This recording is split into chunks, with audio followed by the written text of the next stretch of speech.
하나님의 말씀 보겠습니다. 사무엘하 14장입니다.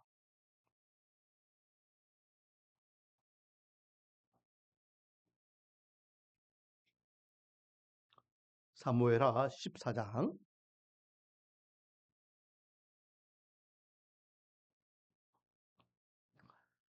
전체를 다 읽겠습니다. 전체를 다 읽는데, 전체를 다 보는데, 읽기는 1절부터 3절까지만 읽겠습니다. 그리고 우리가 말씀을 이제 나눌 때에 한 절 한 절 보면서 말씀을 나누도록 하겠습니다. 말씀이 30절까지, 33절까지 기니까 읽기는 1절에서 3절만 읽도록 하겠습니다. 자, 제가 대독합니다.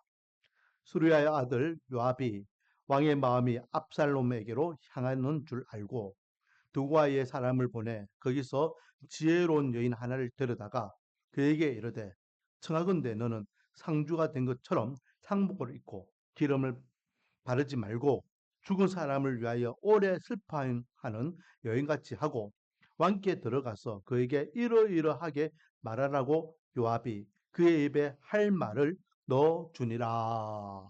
아멘. 할렐루야. 오늘도 하나님께 나와 찬양과 흥배 예배로서 영광 돌리는 저와 여러분에게 하나님의 한량없는 은혜와 축복이 가득하기를 주님의 이름으로 축원드립니다. 자, 여러분, 우리가요 성경을 보는 이유가 뭘까요? 옛날 성경 그거 봐서 뭐하노? 할 수 있습니다. 이미 다윗은 죽고 없는데에 구약 시대의 사람들은 다 죽고 없는데 그 말씀이 우리에게 뭐가 의미가 있노라고 이야기할 수 있습니다. 하지만은 성경에서 우리가 바라봐야 할 대상은 인물이 아니에요. 그 인물의 인생을 보살펴 주시고 이끌어 주시는 하나님이실 줄 믿습니다. 할렐루야. 그래서 우리는 말씀을 통하여 늘 누구를 발견해야 될까요? 하나님을 발견해야 됩니다. 하나님을. 하나님께서 어떻게 말씀하시는지, 어떻게 그 인생을 도와주시는지, 어떻게 인생을 이끌어 주시는지, 어떻게 하나님의 능력을 베풀어 주시는지를 발견하며 하나님께서 다윗과 함께 하셨던 같이 오늘날 나와 함께 하여 주시옵소서. 다윗의 인생을 책임져 주셨던 같이 오늘날 내 인생도 책임져 주시옵소서라고 믿음으로 나가는 것입니다. 왜요? 몇천 년 전에 다윗과 함께 하셨던 그 하나님이 2025년도를 살아가고 있는 오늘날 저와 여러분과 동일하게 함께하고 계심을 믿으시기 바랍니다. 하나님은 나이를 먹지 않잖아요. 세월이 흘러도 다윗 때 그 하나님이 지금 여전히 똑같은 하나님이세요. 기력이 사하거나 하나님의 권능이 땅에 떨어지거나 하나님의 위험이 없어지거나 그게 아니에요. 똑같은 동일한 하나님이십니다. 그렇다면 다윗의 인생을 책임져 주셨던 하나님이 오늘날 우리와 함께 하신다면 우리의 인생도 하나님께서는 책임져 주시는 은혜가 있을 줄 믿습니다. 그 하나님을 발견하는 시간이 되기를 원합니다. 그 하나님을. 자, 오늘은요, 어, 요압이라는 인물이 나옵니다. 요압. 요압은 군대 장관이죠. 다윗과 함께 전장에서 피를 나눴던 그런 형제입니다. 이 요압이 이제 다윗의 마음을 시원하게 하는 것을 보게 되는데, 자, 먼저 1절 말씀에 보면요. 소르야의 아들 요압이 왕의 마음이 압살롬에게 향하는 줄 알고라고 되어 있습니다. 요압이 옆에서 다윗을 가만히 보니까 다윗의 마음이 압살롬에게 향하여 또 알았다. 이게 무슨 말일까요? 여러분, 지금 압살롬은 어떤 처지입니까? 압살롬은 13장 말씀 우리가 알아야 되겠죠? 13장을 이해하기 위해서는 12장을 알아야 됩니다.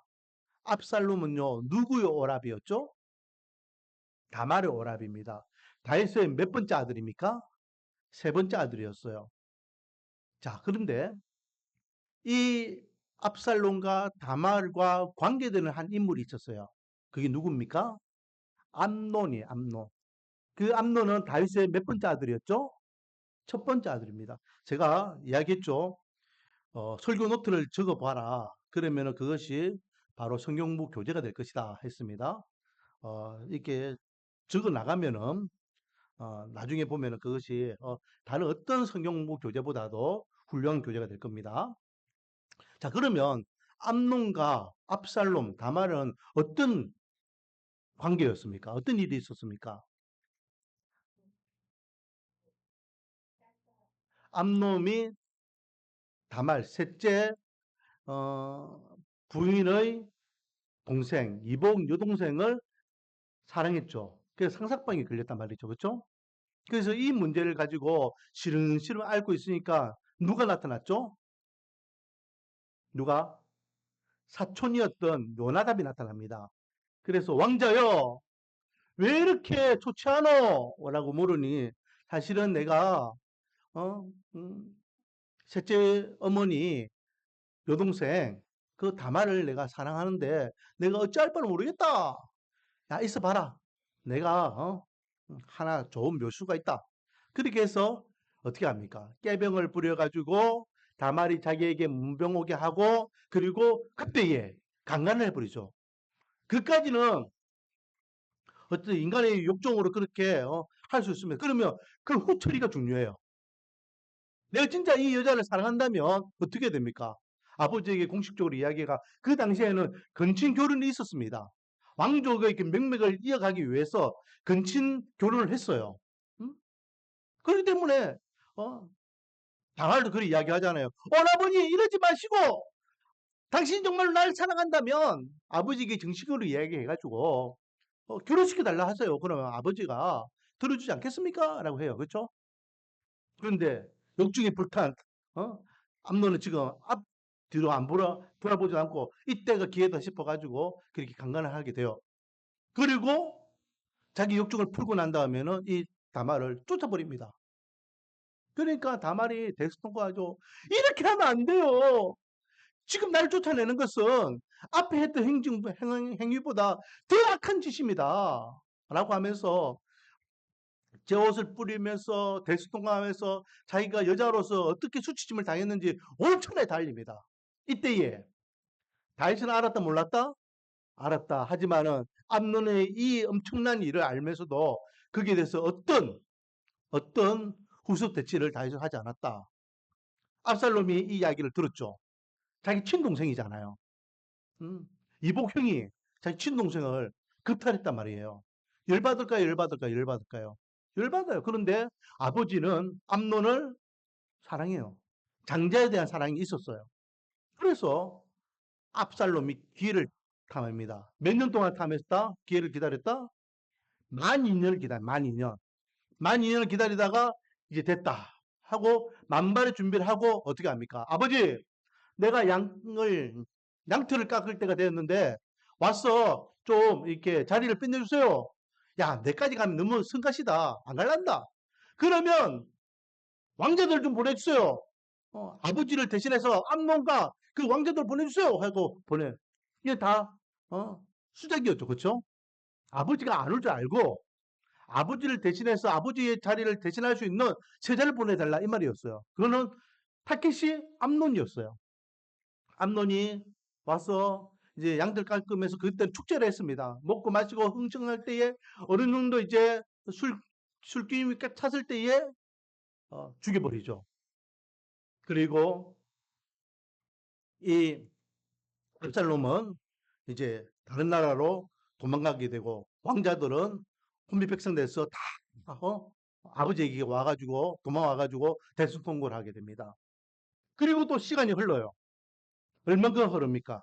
어? 얼만큼 흐를까요? 3년이 흐릅니다. 3년. 자, 우리 바로 앞에 있잖아요. 38절, 13장 38절 있잖아요. 같이 한번 읽어볼까요? 압살롬이 도망하여 그 술로 갔어. 거기에 산지 3년이라. 3년이 지나니까 39절 한번 읽어봅시다. 시작. 다윗의 왕의 마음이 압살롬을 향하여 간절하니 암논은 이미 죽었으므로 왕이 위로를 받았음이더라. 여러분, 하루아침에 두 아들을 이룰 수 없잖아요. 이미 암논은 죽고 없어요. 이제 3년이 지났어요. 이제 첫 아들에 대한 그 마음이 어느 정도 가라앉고 셋째 아들에 대한 이게 노함도 어느 정도 가라앉았어요. 그래서 살려면 살아야지. 내 자식이 멀리 이국 땅에서 저렇게 있는 거 돌아왔으면 좋겠다. 그런 마음이 있는 거예요. 이 마음을 지금 오늘 보면 1절 누가 알았다? 요압이 알았다라는 요압이. 자, 여기에서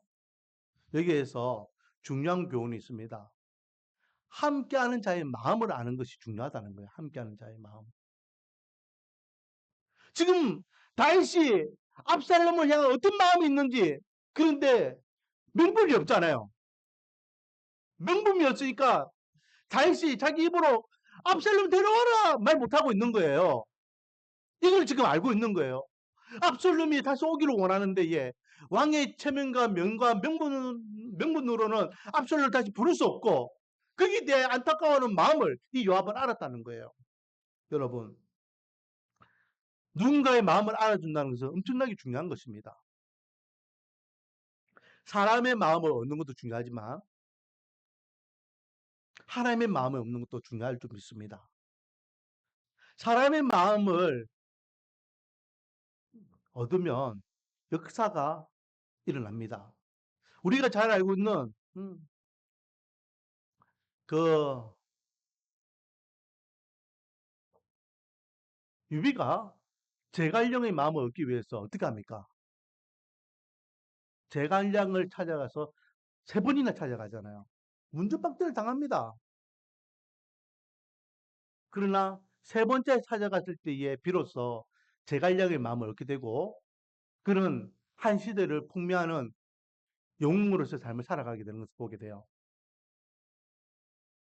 한 사람의 마음을 얻으면은 천하를 얻을 수 있고 시대를 풍미할 수 있는 역사를 만들어갈 수 있다는 거예요. 그렇다면 하나님의 마음을 얻으면 어떻게 될까요? 역사가 달라질 줄 믿습니다. 내 인생이 달라질 줄 믿습니다. 원하기는 사람의 마음을 얻는 것도 중요하지만 하나님의 마음을 얻기 위해서 노력하시기 바랍니다. 그러면 하나님의 마음을 얻기 위해서는 어떻게 될까요? 지금 요압이 다윗의 마음을 알기 위해서는 어떻게 했을까요? 어떻게 해서 요압은 다윗의 마음을 알았을까요? 늘 같이 있기 때문에, 늘 함께하고 있기 때문에, 왕과 군대 장관이 있기 때문에, 전쟁이 있었기 때문에 늘 함께하는 거예요. 때로는 같이 밥도 먹고, 때로는 같이 전쟁에서 이렇게 생명과 피를 나누고, 피부치와 같이 늘 함께하니까 눈빛만 봐도 아는 거예요. 아, 지금 다윗이 지금 어떤 마음이구나. 함께할 때. 그래서 그런 말이 있잖아요. 멀리 떨어져 있는 형제보다 바로 옆에 살고 있는 이웃이 더 낫다는 말이 있어요. 왜 그런 말이 있습니까? 함께하기 때문에. 함께하기 때문에. 우리 집 밖으로 숟가락, 수저까지 다 알고 있는 그 이웃이 멀리 1년에 한두 번 보는 형제들보다 더 낫다는 거예요. 그렇다면 우리가 하나님의 마음을 알기 위해서는 어떻게 해야 될까요? 늘 하나님과 함께 해야 되는 거예요. 하나님과. 자, 여러분. 하나님과 함께 하는데요. 보세요. 1년에 한 번 만나는 사람인가 1년에 12번 만난 사람 누가 더 그 사람의 마음을 알까요? 1년에 한 번 만난 사람보다는 1년에 12번 만난 사람이 낫겠죠. 그러면 1년에 12번 만난 사람과 1년에 52번 만난 사람 누가 더 그 사람과 또 그 사람의 마음을 더 잘 알까요? 52번이죠. 그러면 1년에 52번 만난 사람과 1년에 365번 만난 사람과 어느 사람이 그 사람의 마음을 더 잘 알까요? 1년에 한 번, 한 달에 한 번, 일주일에 한 번, 하루에 한 번 차이가 있다는 겁니다. 신앙생활도 마찬가지예요. 예전에 미국에서 설문조사를 했는데 음, 이제 종교 분포에 대한 설교조사입니다. 당신의 종교가 무엇입니까? 지금은 좀 달라요. 예전입니다. 기독교라고 적는 거예요. 기독교. 기독교라 적는 그 확률이 50%가 넘어요. 그래서 두 번째 질문이 뭡니까? 어, 그렇다면 당신이 기독교라면 1년에 몇 번 교회를 나갑니까? 그러면 그 사람들이 1년에 한두 번 나간다. 그 세 번째 질문. 그러면 언제 나갑니까? 부활절과 또 성탄절에 나간다.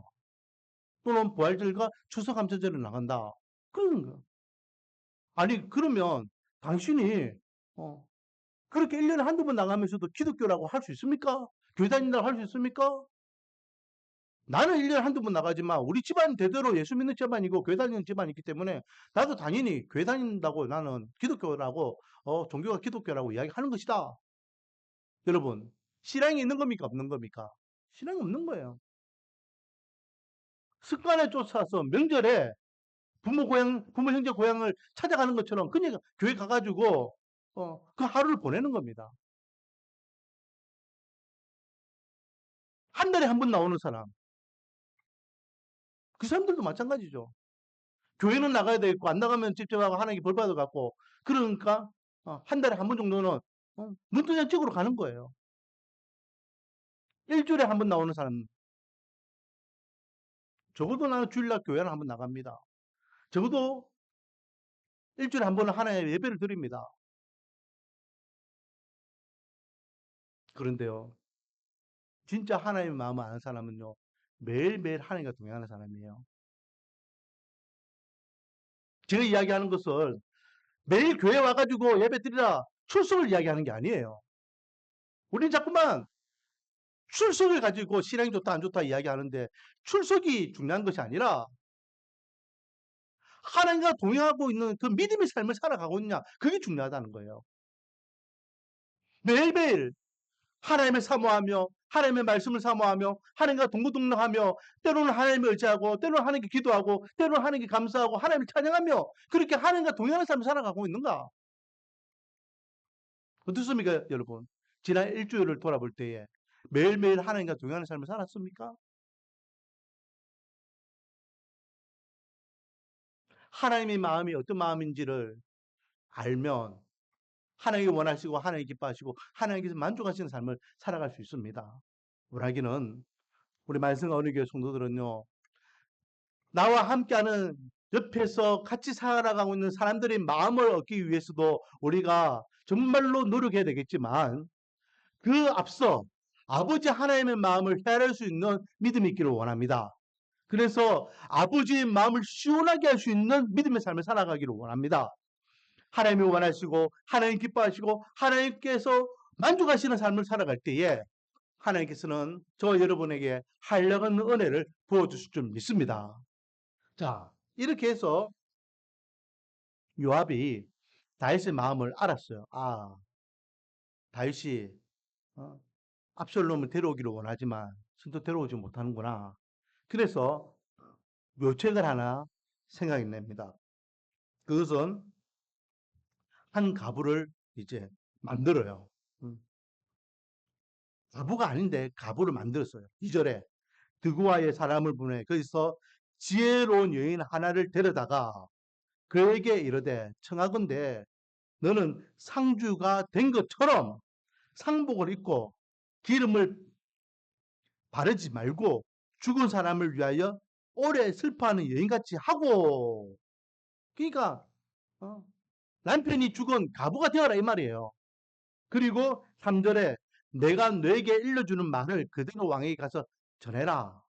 전하는 데에 왕이여 요압이 이렇게 이야기합니다. 라고 전하는 것이 아니라 연기를 해라는 거예요. 연기를. 그러면 어떤 연기냐? 4절 드과 여인이 왕께 아뢰되 이 당시에는 그런 게 있었어요. 왕은 정치만 하는 게 왕이 아니라 재판도 했습니다. 우리가 유명한 왕 있죠. 솔로몬. 솔로몬이 왜 유명합니까? 왜 지혜의 왕이랍니까? 재판을 현명하게 잘 했기 때문에 사도 바울이 누구에게 가서 자기가 재판받는다고 상소했습니까? 로마 황제에 가서 재판받겠다고 상소했잖아요. 왕의 권한 중에 한 가지는 재판이었습니다. 국민들의 안위를 살피기 위해서 잘잘못을 이렇게 판가름해 줄 수 있는 그 역할도 왕이 했다는 거죠. 그렇기 때문에 오늘 이 두가 여인이 왕 앞에 자기의 삶을 하소연하기 위해서 이제 거짓으로 연기하기 위해서 다가갑니다. 계속해서 사절을 보면 얼굴을 땅에 대고 엎드려 이르되 왕이여 도우소서. 왕이 이야기하죠. 내가 무엇을 해주기를 원하냐? 왕이여, 나는 남편이 죽은 과부입니다. 그런데 나에게는 아들 둘이가 있는데, 자, 6절 같이 한번 읽어보겠습니다. 시작. 이 여종에게 아들 둘이 있더니 그들이 들에서 싸우나 그들을 말리는 사람이 아무도 없으므로 한 아이가 다른 아이들을 쳐 죽인지라.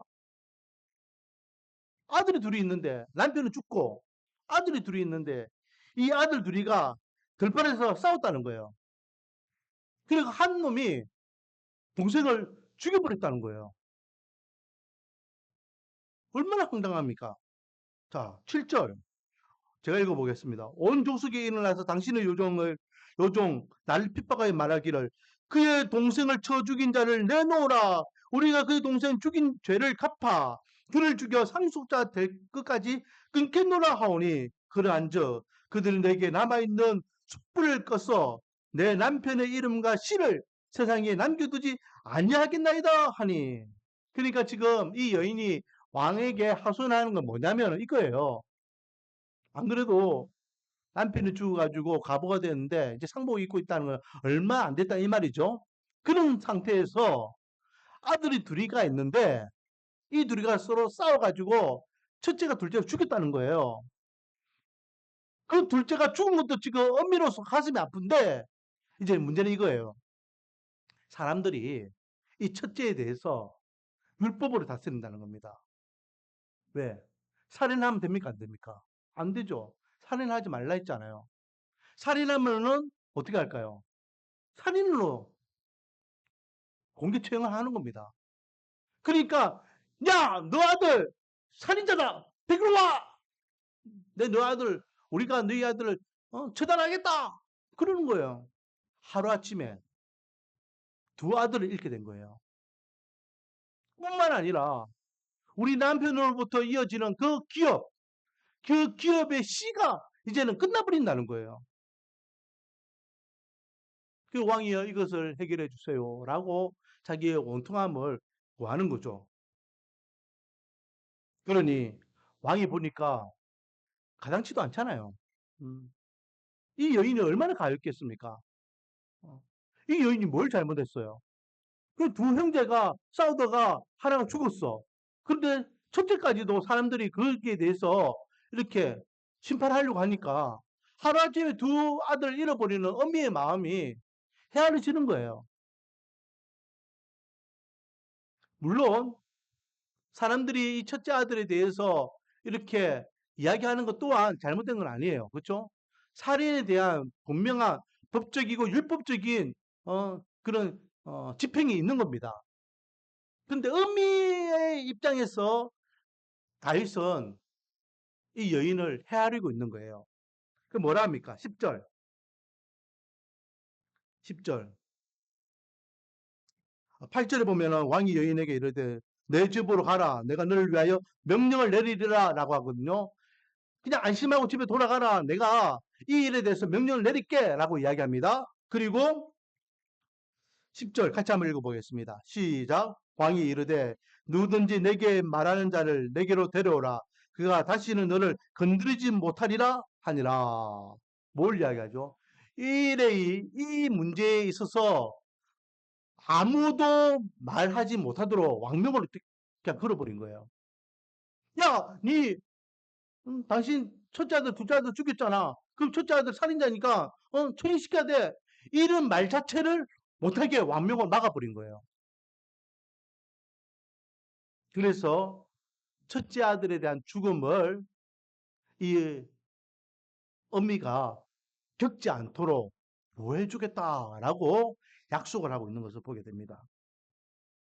11절 같이 한번 읽어보겠습니다. 시작. 여인이 이르되 청하건대 왕은 왕의 하나님 여호와를 기억하사 원수 갚는 자가 더 죽이지 못하게 하옵소서. 내 아들을 죽일까 두려워하나이다 하니 왕이 이르되 여호와께서 살아계심을 두고 맹세하노니 내 아들의 머리카락 하나도 땅에 떨어지지 아니하리라 하니라. 이게 문제예요. 뭐가 문제냐? 금방 왕이 뭐라 했습니까? 내가 왕명으로 이 문제는 두 번 다시 언급하지 못하도록 내가 이야기했잖아.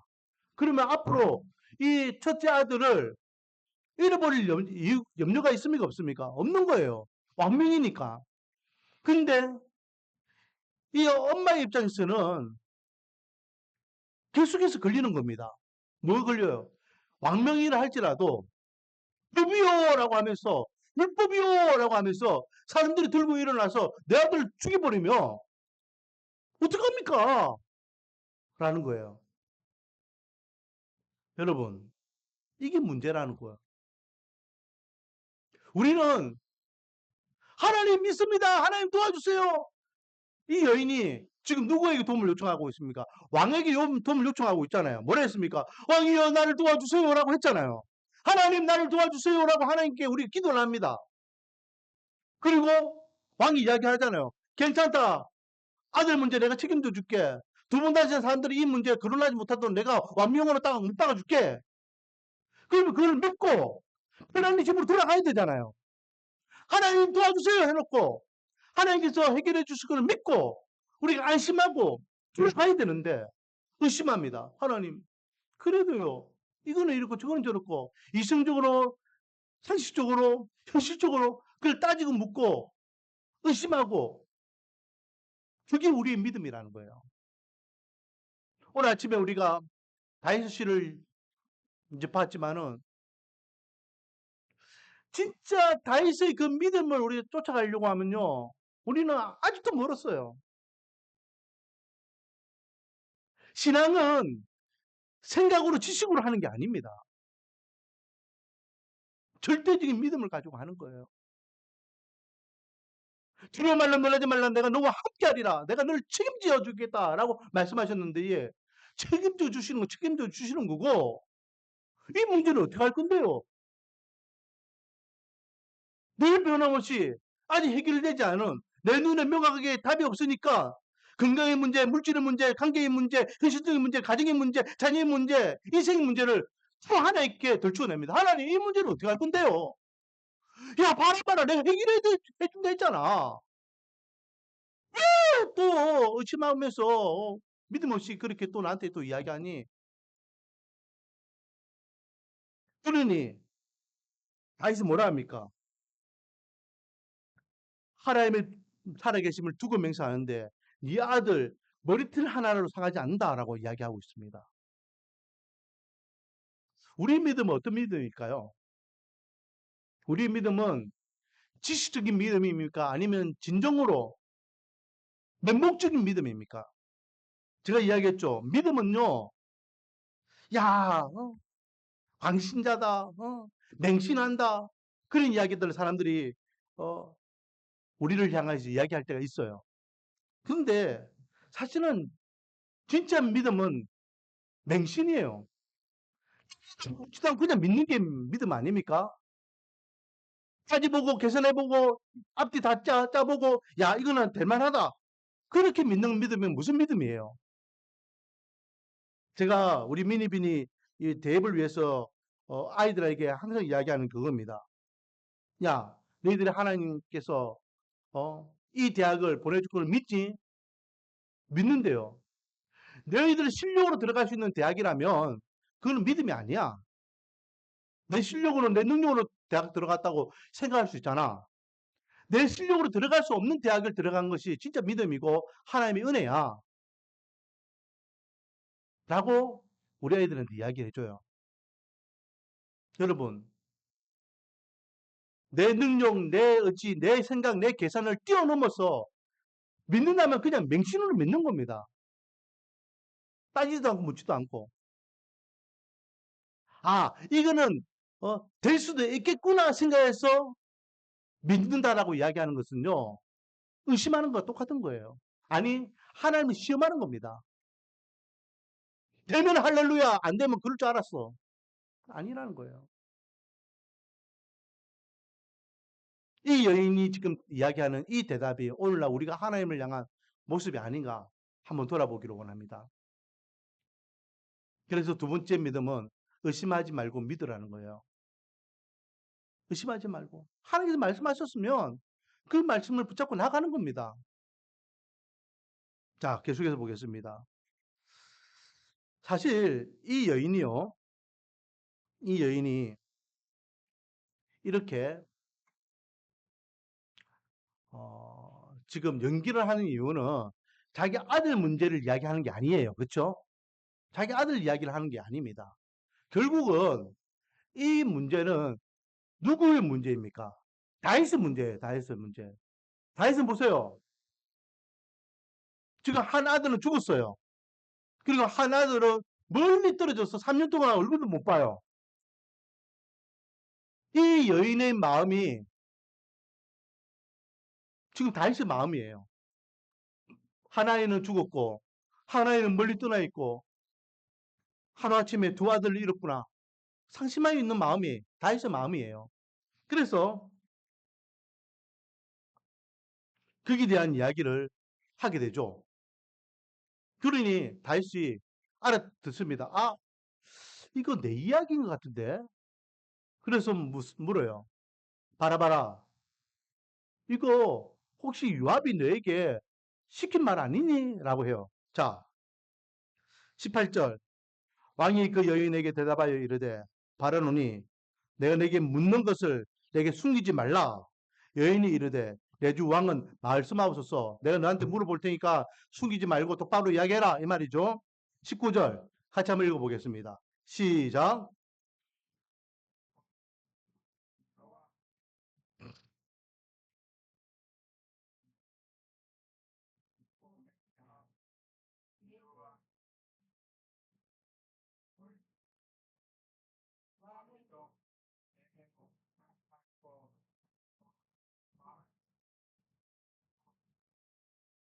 자, 뭘 이야기합니까?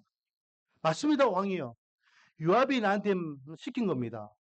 요압이 나한테 이야기한 것을 내가 토시 하나 틀리지 않고 지금 다 전달한 겁니다.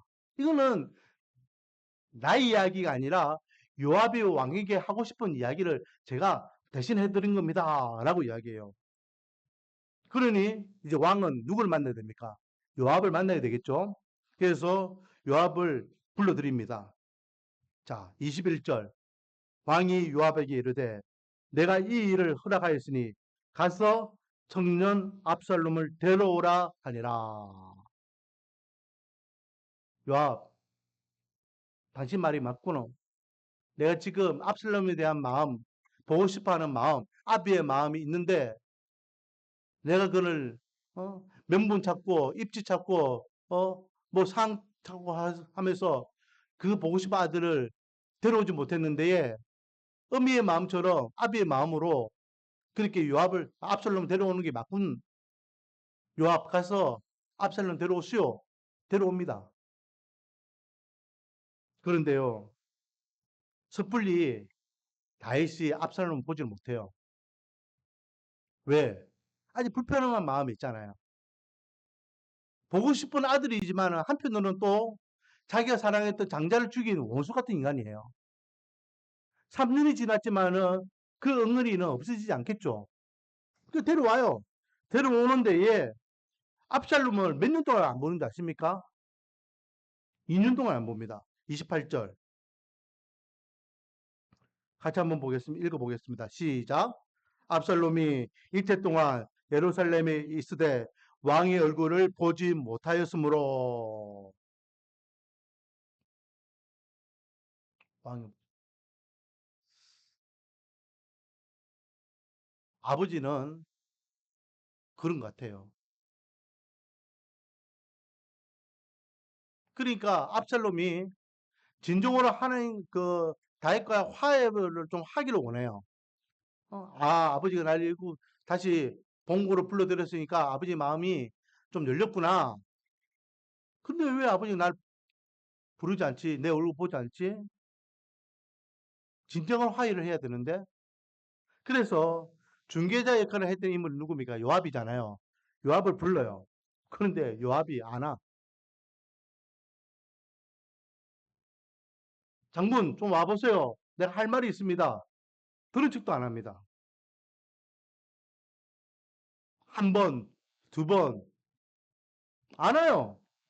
그래도 중간 다리 역할을 좀 요압이 해줘야 되는데, 그래서 압살롬이 꾀를 써요. 어떤 꾀를 씁니까? 압살롬과 요압의 밭이 가까이 있어서 가까이 붙어 있었어요. 그러니까 자기 신하들에게 이야기해서 요압의 밭을 보리밭을 불태워버리게 해요. 자기 재산이 이렇게 불탔다고 소식을 들은 이 요압이 열받아가지고 압살롬을 찾아온 겁니다. 지혜예요, 지혜. 왕자, 뭐 하는 짓이야? 왜 남의 밭에 불을 질러가지고 이렇게 망치면 어떻게? 압살롬, 요압, 이렇게 불렀는데 얘, 할 말이 있어서 불렀는데 얘, 왜 안 와? 그렇게 이야기할 때 오지 그러면 특이하게 우리밭에 불까지 지르게 만들고 왜 불렀는데 왜 나를 보려고 하는데 아버지에게 좀 가가지고 어? 좀 내 얼굴 좀 보게 해줘. 어? 아버지의 마음을 좀 돌려가지고 좀 잘 이야기해가지고 아버지가 내 얼굴 보고 어? 정말로 그 아직 남아있는 응어리까지 다 씻어내고 이렇게 화해할 수 있도록 좀 해줘. 그렇게 요구합니다. 자, 32절. 압살롬이 요압에게 대답하되 내가 일찍이 사람을 보내 내게 보내 너를 이리로 오라고 청하건대 내가 너를 왕께 보내 아래게 하기를 어찌하여 내가 거술에서 돌아오게 하였나이까 이때가 거기에 있는 것이 내게 나았으리이다 하려 함이로다. 이제는 너가 나로 하여금 왕의 얼굴을 볼 수 있게 하라. 내가 만일 죄가 있으면 왕이 나를 죽이실 것이 옳으리라 하는지라. 왕이 요압이 왕께 나아가서 그에게 아뢰되 왕이 압살롬을 부르니 그가 왕께 나아가 그 앞에서 얼굴을 땅에 대어 그에게 절하며 왕이 압살롬과 입을 맞추니라. 진정한 화해가 이제 이루어지게 되는 것을 보게 됩니다. 자, 오늘은요. 압살롬을 요압을 통하여 압살롬과 다윗이 화해하게 되는 장면을 봤습니다. 자, 오늘 본문을 통해서 우리에게 주시는 교훈은 두 가지였죠. 한 가지는 뭐였습니까? 함께하는 자의 마음을 얻기 위해서는 어떻게 해야 된다 했습니까? 가까이 있기 위해서 그걸 다른 말로 저는 뭐라 했죠? 늘 함께 해야 된다 했어요. 함께. 늘 함께. 함께 매일매일. 자, 두 번째 주시는 교훈은 뭐라 했습니까? 말씀하셨는데 예. 왕병인데 이 여인은 제차 3차 물어보면서 확인하잖아요. 하나님께서 말씀하셨으면 그것을 그냥 믿는 겁니다. 그냥 믿는 믿음은 무슨 믿음이라 했죠? 맹신이라 했습니다. 맹신. 우리는요, 맹신해야 됩니다. 따지지도 않고 묻지도 않고 그냥 믿는 믿음이 필요해요. 이렇게 나갈 때에 역사가 일어날 줄 믿습니다. 아버지와 아들의 관계가 회복되는 역사가 일어났던 것 같이 저 여러분의 인생에도 그런 역사적인 역사들이 일어날 줄 믿습니다. 이거를 사람들은 기적이라고 이야기해요. 표적이라고도 이야기하고 이적이라고도 이야기해요. 하지만 하나님 안에서는 이것이 당연한 상식이 될 줄 믿습니다. 기적이 상식이 되는 은혜를 매일매일 하나님을 온전히 믿는 믿음 안에서 경험하는 저와 여러분이 되기를 주님의 이름으로 축원드립니다. 아버지 하나님, 다윗과 압살롬의 관계, 이 관계를 통하여 아버지 하나님과 우리 인생의 관계로 다시 한번 적용하여 생각해 보게 하시니 감사를 드립니다. 아버지 하나님, 우리가 주님을 믿는 그 믿음이 그냥 지식적으로 믿는 믿음이 아니라 맹목적으로 믿는 믿음이 되기를 원합니다. 따지지도 않고 묻지도 않고 계산하지도 않고 말씀하시면 그 약속의 말씀을 믿고 나가기를 원합니다. 그런 믿음이 우리에게 있기 위해서는 아버지 하나님의 마음을 얻기 위해서는 아버지가 늘 동행하는 삶을 살아가기를 원합니다. 하나님 이번 한 주 동안도 우리 말씀과 은혜의 성도들이 매일매일 순간순간 주님과 동행하는 삶을 통하여 하나님이 원하시고 하나님 기뻐하시고 하나님께서 만족하시는 삶을 살아가는 복된 한 주가 되게 은혜와 복을 다하여 주시옵소서. 예수님의 이름으로 기도드립니다.